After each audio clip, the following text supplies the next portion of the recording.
is hot. I know you have been through a long, great morning, but I want to say thank you to the Democratic Convention for making me your endorsed candidate for the United States Senate. And I want to introduce to you, if you don't know them already, the three most important people in this hall today: my beautiful wife, Kathy, and my sons, Owen and Ryder. I want to thank the members of my family that are here today, both of our families, including my parents. Most people know that almost everywhere I go in this campaign, I talk about my mother and her rise from poverty. It's the inspiration for me running. I want to say to my parents, thank you for being here. Thank you for everything that you've done for me. And by the way, a little unknown secret, my mother is actually a registered Republican, so security, get her. And thank you to Governor Malloy, to Beth Bai, to Carmen Boudier. Thank you so much for your great nominating speeches. You honor us with your presence here today. Governor and all of the statewide elected officials who are here, thank you for everything that you do. And lastly, thank you to the delegates here. This, in the end, was a resounding margin, a 3-to-1 message of this convention. From every corner of the state, from cities, from suburbs, from small towns, from each congressional district, I am proud to be your endorsed candidate today, and I tell you, with this kind of enthusiasm, I know that we are going to make sure that a Democrat gets elected to the United States Senate.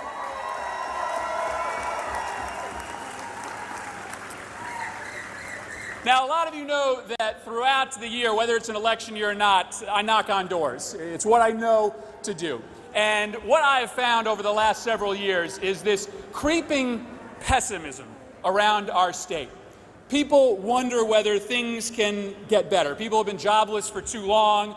People that have jobs haven't seen their wages increase. And people start thinking to themselves, in an economy like today, they start wondering whether prosperity is impossible. It's impossible, they start to think, that college can become more affordable. It's impossible, they start to think, that manufacturing can come back to this country.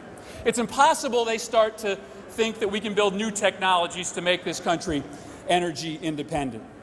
And frankly, it's not the first time that people have thought that something was impossible. My mother grew up in the Mount Pleasant housing projects, just a stone's throw away from here. And I bet you, as she grew up in those housing projects, she probably thought that it was impossible, that one day she would have a son who could be a United States congressman and be the Democratic endorsed candidate for the United States Senate. But that's the American dream. And the reason that I know that the impossible is never impossible, the reason I know that there are better days ahead for this state and this country, is because everything that I've ever done has been running against the odds. People didn't think that I could, at 24 years old, beat a 14-term anti-choice, anti-gay rights incumbent. But I went out and I knocked on 8,000 doors, and we beat the odds. People didn't think that I could pass the nation's first law legalizing and funding stem cell research in this country, but we went out and did it. People told me I could never, ever beat Nancy Johnson, but because of a lot of people right over in that section of the room, we went out and we didn't just beat her, we creamed her by 13 points, and we changed Congress in the process. And people said that when I got to Congress that we couldn't pass health care reform, that it hadn't been done for 100 years, why would we do it today? Well, we did it, and today, for the first time in this nation's history, we are committed to health care being a human right, not just a privilege available to those people that can afford it. And so that brings us to this moment. People say that in the face of unprecedented spending from billionaires and from super PACs, that the Democratic Party can't overcome that kind of spending. But this fight and that fight is the most important one I've ever been a part of. Let me tell you why.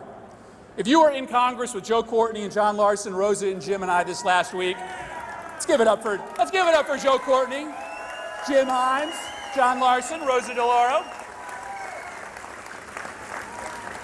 You would have seen the Republican agenda at work. They passed a budget measure that stripped away all federal funding for Meals on Wheels, gutted funding for child care, threw millions of families off food stamps. All for what? All for what? Just to fund another $200,000 tax cut for millionaires.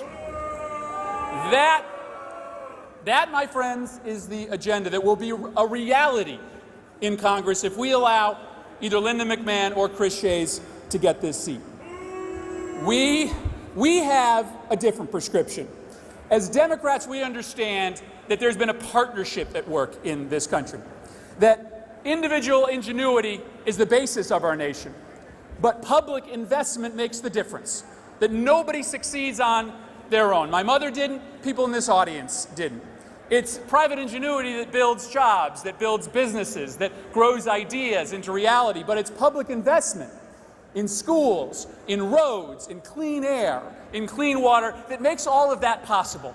That's the partnership that we're going to stand up for. That is the message that I'm going to sell to every single corner of this state. And I'm going to push back as hard as I can on a Republican ideology that says everyone is out there for themselves. Because the reason that I'm standing here, that our family is standing here, and the reason that you're standing here is because of that magical partnership that this state and this country has gotten better than any other country in the world. Individuals committing to succeed and a government committed to helping them. Now, I need your help because we are going to be outspent in this race. We are not going to spend more money than the other side. I need your ideas, I need your advocacy, but I need you to go out and knock doors. I need you to go out and make phone calls. I need you to go out and talk to your friends. Because in the end, that's what's going to win this race for us. Not the number of ads on the air, but the number of boots on the ground. That's what we're all about as a party.